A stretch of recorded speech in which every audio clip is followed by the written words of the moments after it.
Hello students, welcome all. बच्चों, आज का हमारा टॉपिक है क्लास 11th का wave nature of electromagnetic radiation. इस वीडियो से पहले बच्चों हम drawback of Rutherford models and बाकी सारे मॉडल्स भी पढ़ चुके हैं, उनके ड्रॉबैक देख चुके हैं। लेटेस्ट वीडियो लास्ट आई थी, that is drawback of Rutherford model. अगर आपने उस वीडियो को नहीं देखा है तो प्लीज़ जाके देखिए। उसके आगे हम कंटिन्यू करते हैं। तो बच्चों, आपने जैसे छोटी क्लास में पढ़ा होगा 9th में कि सबसे पहले थॉमसन मॉडल आया, देन हमारे पास रदरफोर्ड मॉडल आया और उसके बाद हमने नील बोर का मॉडल पढ़ा था। बट 11th में हम नील बोर के मॉडल को पढ़ने से पहले कुछ और सारी चीज़ें देखेंगे। तो अगर आप NCERT देखोगे तो इस टॉपिक को इन्होंने किस तरीके से मेंशन कर रखा है, development leading to Bohr's model. देखो बच्चों, होता क्या है कि कभी भी कोई एक्सपेरिमेंट होते हैं, साइंस के एक्सपेरिमेंट होते हैं, तो उसमें सपोज जैसे मैं रदरफोर्ड की बात करूं तो उन्होंने कुछ रिजल्ट्स बताएं, ठीक है। तो जब नील बोर का मॉडल आएगा तो उससे पहले काफ़ी सारे एक्सपेरिमेंट होंगे जिसको बेस बना के नील बोर ने अपने एक्सपेरिमेंट को स्टार्ट किया होगा। तो वो कौन कौन सी चीज़ें थी जो रदरफोर्ड के मॉडल के बीच में और नील बोर के मॉडल के बीच में हुई, जिसने बेसिकली आप ये बोल सकते हो कि अल्टीमेटली नील बोर को हेल्प करी उनके मॉडल को प्रपोज करने में। तो सबसे पहले हम वही चीज़ देखते हैं। तो इस टॉपिक को आप NCERT में development leading to Bohr's model भी देखोगे। तो क्वेश्चन है कि जब मैं ये बोलता हूँ कि development leading to Bohr's model, तो आप मेरे को ये बताओ कि कौन कौन सी चीज़ें थी जो बीच में हुई। तो बिल्कुल बच्चों, वही सारे टॉपिक हम डिस्कस करेंगे। वो टॉपिक है dual nature of electromagnetic radiation and दूसरा था आपका इलेक्ट्रोमैग्नेटिक स्पेक्ट्रम, ठीक है, स्पेक्ट्रा। तो अगर आप बात करोगे डुअल बिहेवियर की, तो डुअल बिहेवियर में आप वेव नेचर ऑफ पार्टिकल पढ़ोगे, wave nature of electromagnetic radiation पढ़ोगे, देन आप पार्टिकल नेचर पढ़ोगे, ठीक है। एंड दूसरा जो हो गया आपका, जो आप बोल रहे हो कि आप स्पेक्ट्रा के बारे में पढ़ोगे, that is more related to emission spectrum, absorption spectrum. ये सारी चीज़ें मे बी अगर आपको भी समझ नहीं आ रही तो जब वो हम टॉपिक कवर करेंगे तो बहुत अच्छी तरीके से समझ आएगी आपको। तो चलिए बच्चों, स्टार्ट करते हैं। अगर आपको ये वीडियो पसंद आती है तो प्लीज़ लाइक, शेयर, सब्सक्राइब जरूर कीजिएगा। तो लेट्स कंटिन्यू। तो सबसे पहले हमारा टॉपिक है wave nature of electromagnetic radiation. Wave nature of electromagnetic radiation. तो first of all question is what is electromagnetic radiation. Wave nature है कि नहीं है वो बाद में देखेंगे। So what is electromagnetic radiation. तो देखो बच्चों, हमने जब रदरफोर्ड के डिमेरिट पढ़े थे तो उसमें हमने ये बोला था कि उसने मैक्सवेल की थ्योरी को प्रूव नहीं कर पाया था, है ना। मैक्सवेल की थ्योरी को प्रूव नहीं कर पाया था। तो ये वही मैक्सवेल है, जेम्स मैक्सवेल, जिन्होंने 1817 में क्या बताया, उन्होंने ये बताया कि जब भी कोई electrically charge particle move under acceleration, जब एक्सेलरेटेड मोशन में आगे बढ़ता है, then produces electric field and magnetic field alternatively. इसका क्या मतलब है कि उनका कहना था कि जब भी इलेक्ट्रिकली चार्ज पार्टिकल अगर एक्सेलरेटेड मोशन में मूव करते हैं तो वो क्या प्रोड्यूस करते हैं, alternatively electric and magnetic field, जिसको आप अब जब ऑल्टरनेटिंग एंड मैग्नेटिक फील्ड जब वो प्रोड्यूस करते हैं तो उसके परपेंडिकुलर डायरेक्शन में, वो बेसिकली उन्हीं के कॉम्बिनेशन को आप क्या बोलते हो, इलेक्ट्रोमैग्नेटिक वेव। जो प्रोपोगेशन ऑफ डायरेक्शन हो सकती है वो डिफरेंट हो सकती है। मैं आपको बिल्कुल अच्छे तरीके से समझाता हूँ। तो इस वाले एक्सपेरिमेंट में जेम्स मैक्सवेल, इन्होंने ये चीज़ प्रपोज करी। देन लोग क्या कर रहे थे, लाइट को भी स्टडी कर रहे थे उस टाइम, ठीक है। और न्यूटन उनमें से एक साइंटिस्ट थे। तो उन्होंने भी मैक्सवेल के लाइन पे यही बोला कि जो लाइट है वो भी वेव की तरह बिहेव कर सकता है। आप ही कंफ्यूज मत हो ना, मैं दोनों को जोड़ के बताता हूँ। तो क्वेश्चन था कि अगर लाइट इस मॉडल को बिहेव करेगा, दैट इज इलेक्ट्रोमैग्नेटिक को बिहेव करेगा, तो क्वेश्चन क्या था कि मैक्सवेल के अकॉर्डिंग वहाँ पे क्या होना चाहिए था, एक चार्ज पार्टिकल होना चाहिए था। तो न्यूटन के अकॉर्डिंग वो चार्ज पार्टिकल थी कॉर्पसेल्स, उनको क्या बोलते थे, कॉर्पसेल्स। तो उनका कहना था कि जब वो चार्ज पार्टिकल एक्सेलरेटेड मोशन में आगे बढ़ती है तो इलेक्ट्रिक मैग्नेटिक फील्ड जनरेट होता है और अल्टीमेटली हम उसको क्या बोलते हैं, इलेक्ट्रोमैग्नेटिक वेव, उससे जो जनरेट होता है। तो क्वेश्चन ये हो सकता है, आई होप आपको डेफिनेशन समझ आई होगी। पेपर पॉइंट ऑफ व्यू से ये डेफिनेशन बहुत इंपॉर्टेंट नहीं है, हाँ, लेकिन आपको एक्सप्लेनेशन अच्छी तरीके से समझ आना चाहिए। तो सबसे पहली चीज़ जो मैंने यहाँ पे बनाने की कोशिश करी है, आप डिफरेंट इसमें, ये एक्स एक्सिस हो गया आपका, ये वाई एक्सिस हो गया, ये जेड एक्सिस हो गया, ठीक है। आपके पास 3 डायमेंशनल आपने ज्योमेट्री बना रखी है। अब यहाँ पे आप क्या कर रहे हो, आप बोलते हो ये मैं लाइट को रिप्रेजेंट कर रहा हूँ, इलेक्ट्रोमैग्नेटिक वेव को, जो सनलाइट होती है हमारी, बिल्कुल वही चीज़ है ये। कैसे? देखो बच्चों, हम ये बोलते हैं कि जब आपके पास लाइट के पास हमेशा किसी भी लाइट के पास 2 कंपोनेंट होते हैं, electric field component, magnetic field component. Necessary condition क्या है कि दोनों एक दूसरे के म्यूचुअली परपेंडिकुलर होने चाहिए। तो यहाँ पे जब जेम्स मैक्सवेल ने बोला कि आप जब चार्ज पार्टिकल एक्सेलरेट करता है तो electric field, magnetic field, okay, तो होता क्या है कि आपके पास सपोज कोई चार्ज पार्टिकल एक्सेलरेट कर रहा है न्यूटन के अकॉर्डिंग, जो कॉर्पसल्स था, तो वो क्या हो रहा है कि आपके पास इलेक्ट्रिक फील्ड जो मैंने इस वाले एक्सिस पे बनाई है, वाई एक्सिस से ऊपर से नीचे जाता हुआ, तो जैसे आपने साइन का ग्राफ पढ़ा है ना, ऊपर नीचे, सिमिलरली साइनसोइडल वेव वो बना रहा है, ओके। अब क्या कर रहा है, जो आपका मैग्नेटिक फील्ड है वो क्या कर रहा है, उसके बिल्कुल 90 डिग्री, दैट मीन्स अगर इलेक्ट्रिक फील्ड इस तरीके से मूव कर रहा है तो मैग्नेटिक फील्ड ऐसे मूव कर रहा है, गेटिंग मी? तो इलेक्ट्रिक फील्ड इस तरीके से मूव कर रहा है, उसके बिल्कुल म्यूचुअली परपेंडिकुलर मैग्नेटिक फील्ड इस तरीके से मूव कर रहा है। तो मैं ये बोल सकता हूँ कि इलेक्ट्रिक फील्ड इस वाले एक्सिस से 90 डिग्री है और मैग्नेटिक फील्ड इधर से फिर दोबारा 90 डिग्री है, एक ऐसे है, एक ऐसे है, और दोनों ऑसिलेट कर रहे हैं इस तरीके से, ठीक है। तो जब इस तरीके का सेटअप होता है तो इन दोनों के म्यूचुअली परपेंडिकुलर, आप फेसबुक पे म्यूचुअल फ्रेंड्स का कॉन्सेप्ट जानते हो कि एक बंदा जो कॉमन है, अगर आप किसी को फ्रेंड रिक्वेस्ट भेजना चाहते हो, आपको म्यूचुअल कैसे दिखाएगा? अगर आपके किसी एग्जिस्टिंग फ्रेंड का वो फ्रेंड है ना, तो आपको बोलेगा ये म्यूचुअल फ्रेंड ये है आप दोनों का, अगर आप इसको रिक्वेस्ट भेजते हो तो म्यूचुअल का मतलब होता है दोनों के रिलेटिव। तो यहाँ पे अगर आपका electric field and magnetic field एक दूसरे से परपेंडिकुलर डायरेक्शन में ऑसिलेट कर रहा है तो क्या होता है, आपका जो इलेक्ट्रोमैग्नेटिक वेव जनरेट होता है, direction of propagation of electromagnetic wave. तो जब electric field and magnetic field एक दूसरे के परपेंडिकुलर ऑसिलेट करती है तो उन दोनों के 90 डिग्री पे एक वेव जनरेट होती है जिसको आप बोलते हो इलेक्ट्रोमैग्नेटिक वेव। और जो इलेक्ट्रोमैग्नेटिक वेव का जो प्रोपोगेशन ऑफ डायरेक्शन होता है वो दोनों के म्यूचुअली परपेंडिकुलर होता है। इट इज़ लाइक कि आपका ये इलेक्ट्रिक फील्ड है, ओके, ये मैग्नेटिक फील्ड है, इलेक्ट्रिक फील्ड इस तरीके से मूव कर रहा है, मैग्नेटिक फील्ड इस तरीके से मूव कर रहा है। अब अगर मैं ये मार्कर ले लूँ और इसका डायरेक्शन आपकी साइड पॉइंट आउट कर दूँ तो होगा क्या, इस वाले मार्कर और इस वाले हाथ में भी 90 डिग्री है और इस वाले जो मैग्नेटिक फील्ड का कंपोनेंट है उस मार्कर में भी आपको 90 डिग्री दिखेगा, ठीक है। तो दैट मीन्स दोनों के म्यूचुअली परपेंडिकुलर ये जो लाइन होगी ये इसके भी 90 डिग्री होगी और ये इसके भी 90 डिग्री है। तो दैट मीन्स दोनों के म्यूचुअली परपेंडिकुलर डायरेक्शन में एक वेव प्रोपोगेट होगी, उसको आप क्या बोलते हो, इलेक्ट्रोमैग्नेटिक वेव। तो अगर मैं सम करूँ, इस चीज़ को शॉर्ट में बताऊँ तो अकॉर्डिंग टू मैक्सवेल ने कहा कि एक चार्ज पार्टिकल जो एक्सेलरेटेड मोशन में अगर मूव करता है तो वो क्या करता है, एनर्जी एमिट करता है, ओके। यही तो शॉर्टकमिंग थी ना, यही तो ड्रॉबैक था रदरफोर्ड के मॉडल का, वो यही समझा नहीं पाए थे। उनका कहना था कि इलेक्ट्रॉन घूम रहा है चारों तरफ, इलेक्ट्रॉन घूम रहा है तो चार्ज पार्टिकल है, सर्कुलर मोशन में तो एक्सेलरेटेड मोशन है। अब अगर ऐसा है तो उसको electric field magnetic field radiate करना चाहिए, इलेक्ट्रोमैग्नेटिक वेव्स रेडिएट करने चाहिए।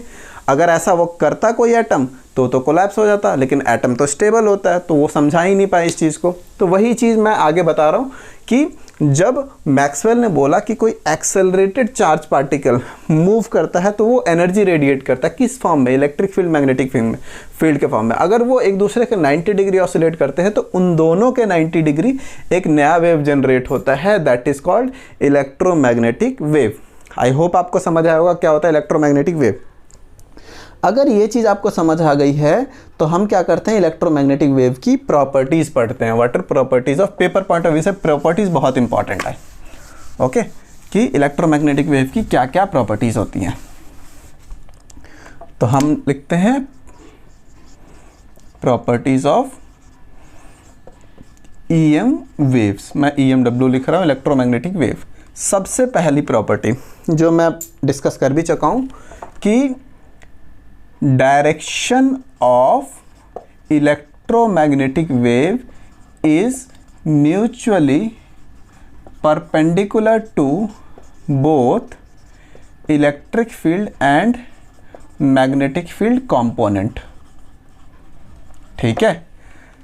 जो डायरेक्शन होगा इलेक्ट्रोमैग्नेटिक वेव का वो electric field and magnetic field दोनों के कंपोनेंट के परपेंडिकुलर होगा। जैसे इलेक्ट्रिक फील्ड कंपोनेंट अगर ये है, ठीक है, अगर आपका मैग्नेटिक फील्ड कंपोनेंट ये है तो आपका इलेक्ट्रोमैग्नेटिक वेव का डायरेक्शन ये होगा। तो देखो ये लाइन इसके भी परपेंडिकुलर है, ये लाइन इसके भी परपेंडिकुलर है, ये देखो, है ना। तो दैट मीन्स अगर ये वाला इलेक्ट्रिक फील्ड हुआ, ये वाला मैग्नेटिक फील्ड हुआ, तो ये आपका EM वेव हो गया। इसको नोट कर लेना, ठीक है। आप पीछे जो साइनोसॉइडल वेव रिप्रेजेंट कर सकते हो, रिप्रेजेंट किया था ना, उसकी जगह आप इस तरीके से भी इसको रिप्रेजेंट कर सकते हो, कोई दिक्कत नहीं है, ठीक है। समझ आना चाहिए कि आप क्या एक्सप्लेन करने की कोशिश कर रहे हो, ठीक है। तो सबसे पहली चीज़ तो ये हो गई। दूसरी चीज़ इसी में लिख सकते हो कि जो टोटल एनर्जी होगी of EM wave will comprise of both, obvious सी बात है, किससे, electric field and magnetic field, हाँ या ना। इलेक्ट्रिक फील्ड मैग्नेटिक फील्ड से बना है, तो टोटल जो उसकी एनर्जी होगी उसमें क्या होगा, electric field and magnetic field से ही बना होगा। तो ये सिंपल सा पॉइंट है जो आपको ध्यान रखना है। अच्छा, सेकंड पॉइंट जो बहुत इंपॉर्टेंट है, these are non mechanical wave. जब मैं बोलता हूं कि EM wave non mechanical wave है, तो इसका क्या मतलब होता है, इसका मतलब होता है they do not need medium to travel. इसका मतलब है कि EM वेव्स को कोई मीडियम नहीं चाहिए होता ट्रैवल करने के लिए, अनलाइक साउंड वेव्स। आपको पता है वैक्यूम में अगर आपको कोई स्पेस में जाकर छोड़ दे और आप किसी से बात करने की कोशिश करोगे, तो आपको पता है, आपने 9th क्लास में पढ़ा हुआ है कि जब मैं यहाँ से बोल रहा हूँ और आवाज़ जा रही है आपके तक, इसका सिंपल मतलब है, नॉट थ्रू वीडियो ऑब्वियसली, अगर मैं सामने किसी से बात कर रहा हूँ तो होता क्या है कि कंप्रेशन और रेयरफैक्शन होता है एयर का, और वो कंप्रेस कर करके इस तरीके से प्रोपोगेट होती है वेव आगे। अगर वो चीज़ बीच से एयर हटा दिया जाए तो ऐसा कुछ हो नहीं पाएगा। तो मैं कितनी ज़ोर से ट्राई करूँ बोलने की, मेरी आवाज़ आप तक नहीं पहुँचेगी। तो ऐसे वेव्स, साउंड भी एक वेव है ना। तो ऐसे वेव जिनको मीडियम चाहिए होता है ट्रैवल करने के लिए, उनको मैकेनिकल वेव बोलते हो, और जिनको नहीं चाहिए होता उनको नॉन मैकेनिकल वेव बोलते हो। क्योंकि आपको पता है कि सनलाइट से रेडिएशन अर्थ तक आती है, बीच में कुछ भी कोई स्पेस नहीं है ना। तो अप्रॉक्सीमेटली वो 8 मिनट में आपको वहाँ से सन से लेके लाइट अर्थ तक आ जाती।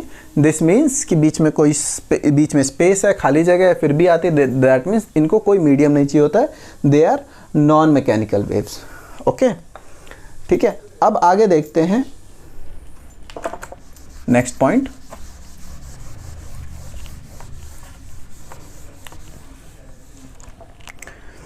नेक्स्ट पॉइंट जो है वो आप ये बोल सकते हो कि जो इलेक्ट्रोमैग्नेटिक वेव होते हैं ना, are comprised of many different wavelengths and frequency.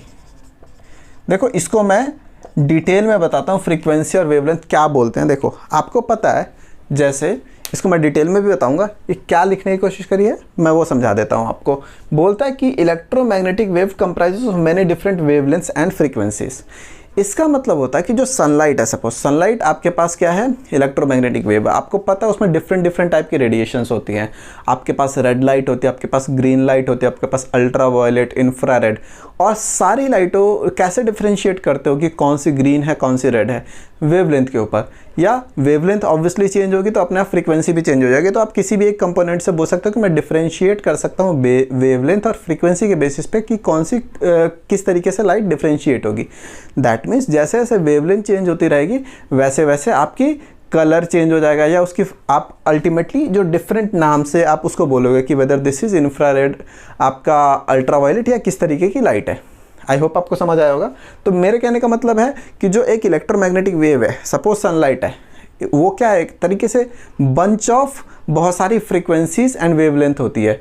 तो यही आप ऐसे लिख सकते हो कि दे आर कलेक्शन या बंच ऑफ मैनी वेवलेंथ्स। ठीक है, दैट मीन्स सनलाइट में पूरा एक एक्सट्रीम कम से लेके ज़्यादा तक हर टाइप की वेवलेंथ प्रेजेंट होती है। ठीक है, उसी के अंदर विजिबल भी लाइट आ जाती है, स्पेक्ट्रम, जो विजिबल स्पेक्ट्रम बोलते हो। एंड लास्ट में क्या है कि there are many different units, there are different units to represent electromagnetic wave. That means electromagnetic wave को रिप्रेजेंट करने के लिए बहुत सारी यूनिट हो सकती है। इस फोर्थ पॉइंट को हम डिटेल में अभी कंटिन्यू करेंगे, लेकिन 4 पॉइंट जो बिल्कुल आपको क्लियर होने चाहिए वो कौन कौन से हैं। सबसे पहला है कि आपका जो इलेक्ट्रोमैग्नेटिक वेव होता है वो electric field and magnetic field की हेल्प से बना हुआ होता है। ओके, उसमें दोनों कंपोनेंट होते हैं और उसका जो डायरेक्शन होता है इलेक्ट्रोमैग्नेटिक वेव का वो म्यूचुअली परपेंडिकुलर होता है किसके, electric field and magnetic field के ऑसिलेशन के डायरेक्शन से। ओके, देन सेकंड पॉइंट था कि आपका जो इलेक्ट्रोमैग्नेटिक वेव होता है वो क्या होता है, नॉन मैकेनिकल वेव है। ओके, उसको कोई मीडियम नहीं चाहिए होता ट्रैवल करने के लिए।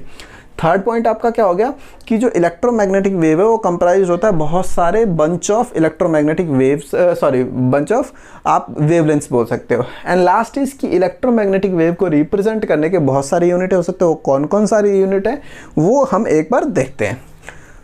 तो लेट्स सी, तो ये चीज़ को आप, अगर मैं आपसे पूछूं कि क्या क्या यूनिट्स हो सकते हैं किसी वेव को रिप्रेजेंट करने के लिए, मैं एक वेव बनाता हूँ, ठीक है, थोड़ा छोटा बनाता हूँ सो दैट कि आपको विजुअलाइज भी हो जाए चीज़ें।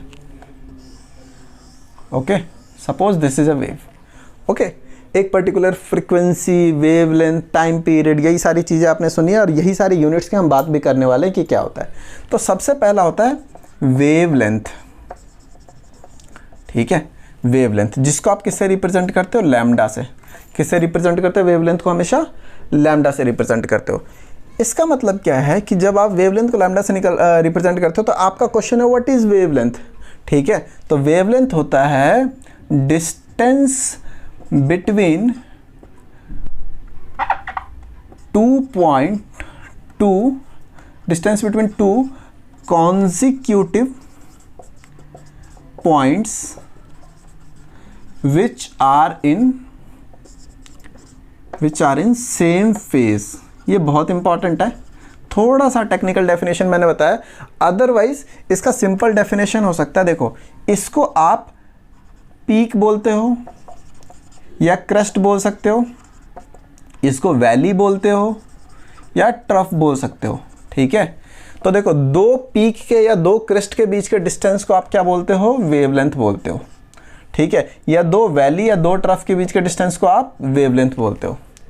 तो क्वेश्चन है कि मैंने फिर इतना कॉम्प्लेक्स सा क्यों लिखा दिया। देखो, सिंपल सी चीज़ है, 2 क्रस्ट और 2 ट्रफ वो 2 कॉन्जिक्यूटिव पॉइंट होते हैं जो सेम फेज में है। दैट मीन्स देखो, यहाँ पे वेव की डायरेक्शन ये है, वेव की डायरेक्शन है तो यहाँ पे भी यही, देखो, और यहाँ पे वेव की डायरेक्शन ये है। तो क्वेश्चन है कि इसके बाद वेव की डायरेक्शन ये सेम डायरेक्शन में कब आएगी, यहाँ पे आ रही है, लेकिन सेम फेज, ये 180 डिग्री आउट ऑफ फेज है, सेम फेज में आने के लिए ऊपर आना पड़ेगा।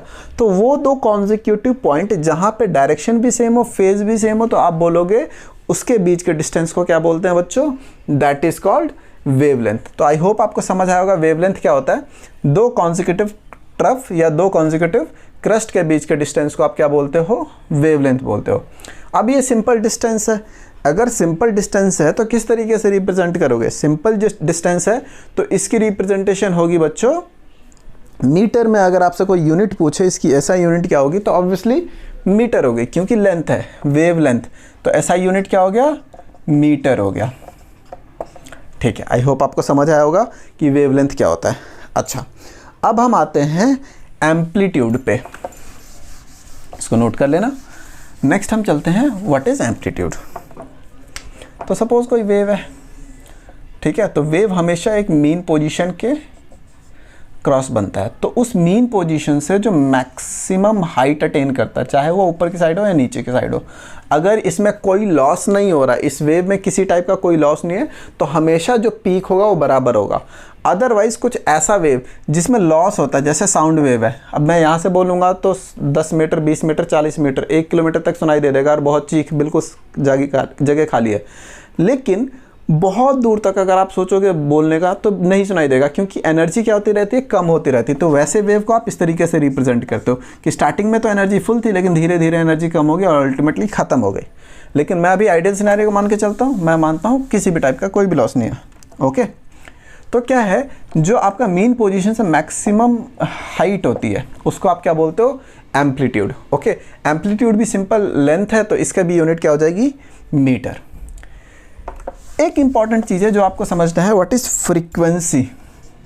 फ्रीक्वेंसी को विजुअलाइज करना थोड़ा सा मुश्किल होता है, लेकिन हम देखते हैं। फ्रीक्वेंसी की यूनिट क्या होती है? हर्ट्ज़। क्या होती है? हर्ट्ज़। हर्ट्ज़ क्या होती है उसको भी हम समझते हैं, लेकिन सबसे पहले समझते हैं फ्रीक्वेंसी होती क्या है। देखो, अगर आपसे कोई बोलता है कि एक ऐसी लाइट बनाओ जिसकी वेवलेंथ ज़्यादा है, एक ऐसा, सपोज मैं बोलता हूँ, आपने छोटी क्लास में पढ़ रखा है, आपको रिलेट कराता हूँ मैं। आपने बोला कि 10th में आपने पढ़ा कि शाम के टाइम पे सूरज रेड इसलिए दिखता है क्योंकि उसकी वेवलेंथ ज़्यादा होती है, आंखों तक पहुँच जाती है। अगर दो चीज़ें बनाऊँ, दो इलेक्ट्रोमैग्नेटिक वेव, और मैं आपको बोलूँ कि ये इनमें से एक रेड है और इनमें से एक ब्लू है, आप बताओ रेड कौन सा, ब्लू कौन सा? तो आपको पता है कि वेवलेंथ जिसका ज़्यादा होता है वही रेड हो सकता है। तो यहाँ पे वेवलेंथ क्या होगा? दो क्रस्ट के बीच का डिस्टेंस। तो ये आपका वेवलेंथ हो गया। यहाँ का वेवलेंथ, दो क्रस्ट के बीच का डिस्टेंस ये। अभी ऑब्वियसली दिख रहा है कि वेवलेंथ ऊपर वाले का ज़्यादा है।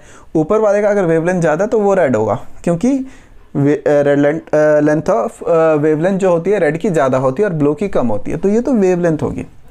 अब क्वेश्चन क्या है कि ये वेवलेंथ होगी। अब क्वेश्चन है कि फ्रीक्वेंसी क्या होती है। देखो, होता क्या है, जो लाइट की स्पीड होती है, लाइट की जो स्पीड होती है उसको आप किससे रिप्रेजेंट करते हो? c से। एंड उसकी वैल्यू फिक्स होती है 3 × 10⁸ मीटर पर सेकेंड। समझ में आ रही बात? दैट मीन्स स्पीड फिक्स है, चाहे वो रेड लाइट हो चाहे वो ब्लू लाइट हो। ओके, अब आपको पता है कि speed equals to distance upon में टाइम होता है। Speed equals to distance upon में टाइम होता है। इसका मतलब ये हो गया कि स्पीड यहाँ पे अगर लाइट की बात करूँ तो किससे रिप्रेजेंट करूँगा? c से। अगर मैं किसी एक वेव की बात करता हूँ, ठीक है, तो मैं मान लेता हूँ डिस्टेंस मेरे लिए लैम्डा है। ओके, डिस्टेंस लैम्डा है, दैट मीन्स इस लेंथ को लैम्डा मानते हो, तो लैम्डा अपॉन में टाइम पीरियड। ओके, तो इसका मतलब ये हो गया कि जो टाइम पीरियड हो गया ना, टाइम पीरियड हो गया कि एक वेव को एक पर्टिकुलर रेफरेंस पॉइंट से पास होने में कितना टाइम लगता है। तो इस टाइम पीरियड को समझने के लिए हमें फ्रीक्वेंसी समझना बहुत ज़रूरी है। तो इसको मैं साइड में लिखता हूँ, ठीक है, उसके बाद हम समझते हैं क्या होता है। देखो, हमने अभी करा कि speed equals to this upon में टाइम पीरियड। अब टाइम पीरियड को समझने के लिए फ्रीक्वेंसी बहुत इंपॉर्टेंट है। देखो, फ्रीक्वेंसी क्या होता है? Number of waves passing through a reference point, number of waves passing through a reference point in 1 second. एक सेकेंड में कितने वेव्स एक रेफरेंस पॉइंट से पास करते हैं उसको बोलते हैं फ्रीक्वेंसी। सिंपल सी चीज़ है कि एक वेव ये है, ठीक है, और एक वेव ये है, ठीक है, और मैं बोलूँगा कि इस रेफरेंस लाइन को एक सेकेंड में इस वाले वेव की कितनी लाइन पास, इस वाले वेव की कितनी वेव्स पास करती हैं और इस वाले की कितनी वेव्स पास करती हैं। जब मैं बोलता हूँ एक वेव, तो मेरा क्रस्ट टू क्रस्ट मैं इसको एक वेव मानता हूँ। इसके लिए एक वेव कितना हो गया? ये हो गया।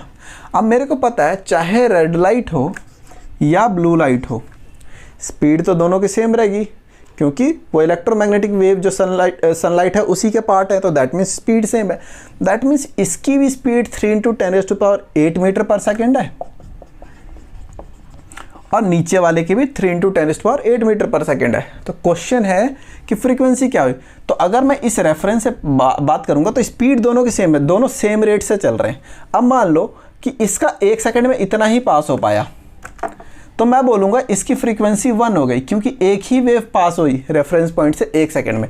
लेकिन अगर मैं ध्यान दूं कि इस लेंथ का यहाँ पे तो 1 2 3 मतलब इतने ही लेंथ में इसकी 3 वेव बन जाती है, तो इसकी फ्रीक्वेंसी क्या हो गई? 3। तो that means number of waves passing through a reference point in 1 second, उसको आप क्या बोलते हो? Frequency. Sorry, that means number of waves passing through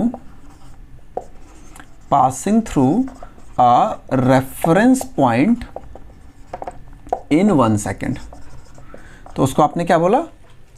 frequency. ठीक है, अब फ्रीक्वेंसी को म्यू से रिप्रेजेंट करते हैं, तो number of waves passing through. तो मान लो कि एक सेकंड में इसको मैं हर्ट्ज, तो देखो ये किस तरीके से रिप्रेजेंट करते हैं, इसकी यूनिट हर्ट्ज होती है। अब कैसे आता है वो हम समझने की कोशिश करते हैं। तो frequency mu, number of waves passing through a reference point in 1 second. तो नंबर ऑफ वेव्स तो एक नंबर है, पर सेकेंड 1 अपॉन टाइम, तो दैट मीन्स इसकी यूनिट क्या होती है 1 अपॉन सेकेंड, और इसी 1 अपॉन सेकेंड को आप हर्ट्ज बोलते हो।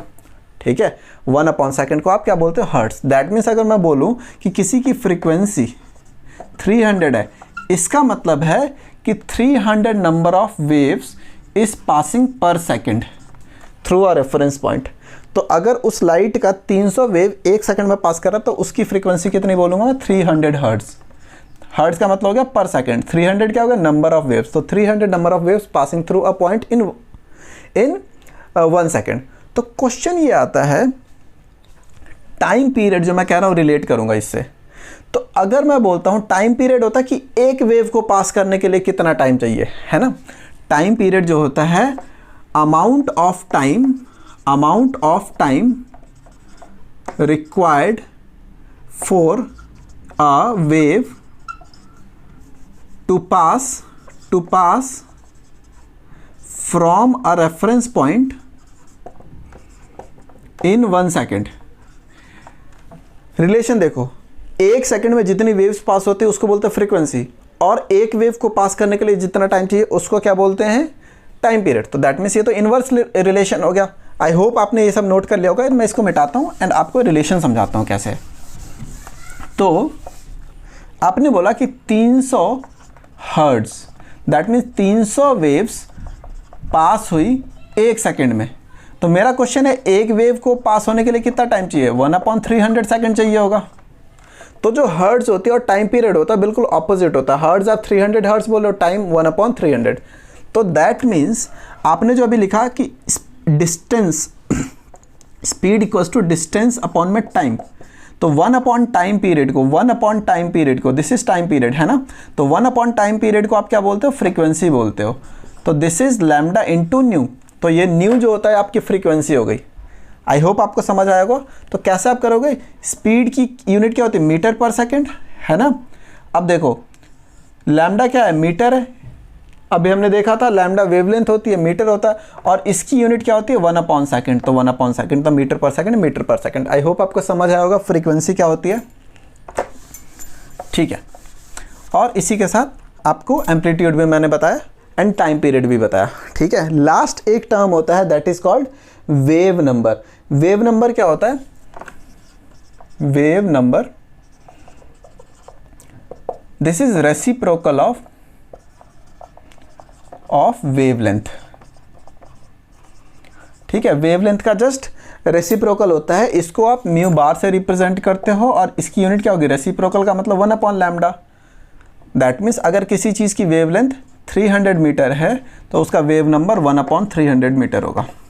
ठीक है, यूनिट क्या हो जाएगी मीटर इनवर्स हो जाएगा या सेंटीमीटर इनवर्स हो जाएगा, जैसे भी रिप्रेजेंट करना चाहो। 1 upon metre equals to metre inverse. तो आई होप आपको बच्चों समझ आया होगा कि ये सारी चीज़ें क्या है, किस तरीके से यूनिट्स को हम रिप्रेजेंट करते हैं। और I hope I was able to explain you कि डिफरेंट टाइप्स ऑफ यूनिट जो होती हैं दैट इज़ वेवलेंथ हो गई, आपकी फ्रीक्वेंसी हो गई, टाइम पीरियड, एम्पलीट्यूड, ये किस तरीके से आपस में रिलेटेड है और इंडिविजुअली इनकी क्या क्या डेफिनेशन होती है।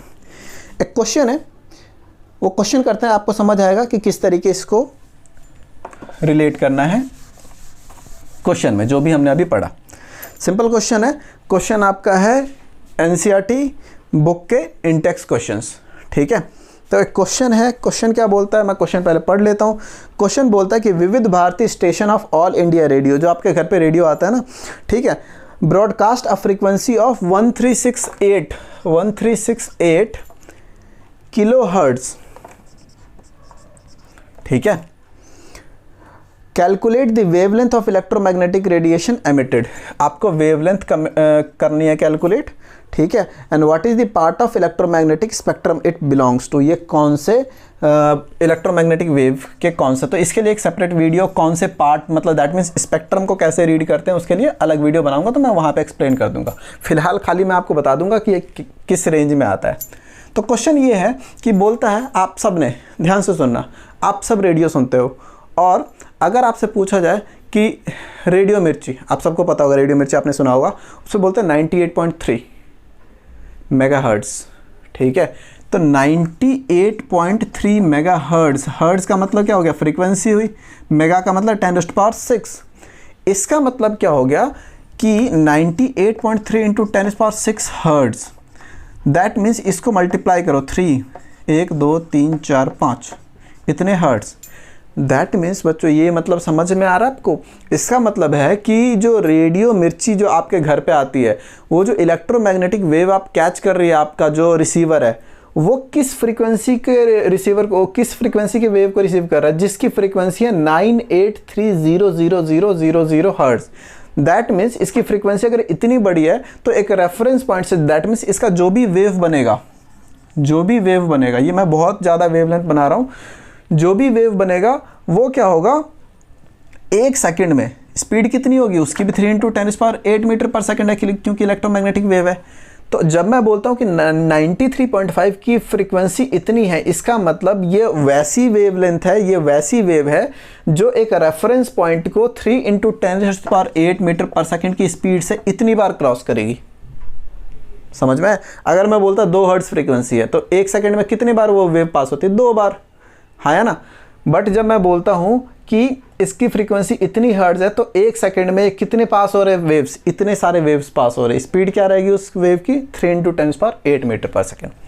खैर ये थोड़ा सा आप रिलेट कर पाए होगे क्योंकि आपको 98.3 सुनते रहते हो, 93.5 रेड FM, ये सारी चीज़ें, वो भी 93.5 रेड FM 93.5 मेगा हर्ट्ज़ है। ठीक है, तो बोलता है कि विविध भारती 1368 किलो हर्ट्ज़ पे ब्रॉडकास्ट होती है, आपको बताना वेवलेंथ क्या है। तो सिंपल सी चीज़ आपको पता है कि C = लैम्डा अपॉन में टाइम पीरियड। ओके, तो C = लैम्डा म्यू होता है, जहाँ पे C क्या है आपका 3 × 10⁸ मीटर पर second speed of light. Lambda आपको कैलकुलेट करना, फ्रीक्वेंसी आपको कितनी दिया 1368 × 10⁻³ किलो हर्ट्ज़ है ना। अब सिंपली आप लैम्डा कैलकुलेट कर लो, 3 × 10⁸ अपॉन में 1368 × 10⁻³। जब इसको आप बच्चों डिवाइड करोगे तो आपको पता चलेगा कि इसकी वेव है इतना 219.3 मीटर्स। आप समझ में आ रहा है बच्चों? एक वेव 219 मीटर का है। जब मैं ये बनाता हूँ ना ये ऐसे, तो ये अगर इसके बीच का डिस्टेंस 5 सेंटीमीटर है ना, तो ये वेव 5 सेंटीमीटर का वेवलेंथ हुआ। दैट मीन्स अगर मान लो जो विविध भारती आपके घर पे आ रही है वो अगर इतने हर्ट्ज़ पे आ रही है, तो दैट मीन्स उसकी जो फ्रीक्वेंसी है ना, सॉरी उसकी जो वेवलेंथ है वो है 219 मीटर। दैट मीन्स वो वेव ऐसी बनेगी, ऐसे बनेगी, मतलब आगे जाएगी, तो इसका पीक और अगला पीक जो आएगा उसके बीच का 219 मीटर का डिस्टेंस होगा। इसका मतलब आप समझ सकते हो कि 3 × 10⁸ जो स्पीड ऑफ लाइट है वो कितनी तेज है कि अगर वो लाइट, अगर उसकी वेव 219 मीटर की भी हो रही है तब भी स्पीड ऑफ लाइट से 1 सेकंड में इतने सारे वेव से एक रेफरेंस पॉइंट को पास कर रही है। कितनी हो गई है 1368,000। दैट मीन्स ये कितना हो गया 13,68,000। ठीक है, 13,68,000 वेव्स। 219 मीटर के वेव होने के बाद भी इतने सारे वेव्स एक रेफरेंस पॉइंट से पास कर रहे हैं, जस्ट बिकॉज इसकी स्पीड कितनी है 3 × 10⁸ मीटर पर सेकंड स्पीड ऑफ लाइट। तो आई होप आपको बच्चों समझ आया होगा वेव नेचर क्या है। अगले टॉपिक में हम पार्टिकल नेचर को एक्सप्लेन करेंगे, ब्लैक बॉडी क्या होती है, और बाकी जो हमने बोला ना कि development leading to Bohr's model, वो सारी चीज़ें क्या है। लेकिन सबसे पहले मैं आपको इलेक्ट्रोमैग्नेटिक स्पेक्ट्रम जो बनता है उसको भी एक सेपरेट वीडियो में एक्सप्लेन करूँगा। आई होप बच्चों आपको ये पूरा कॉन्सेप्ट समझ आया होगा क्या होता है। अगर आपको वीडियो पसंद आई है तो प्लीज़ लाइक शेयर सब्सक्राइब ज़रूर कीजिए। Thank you for watching this video बच्चों, बाय बाय।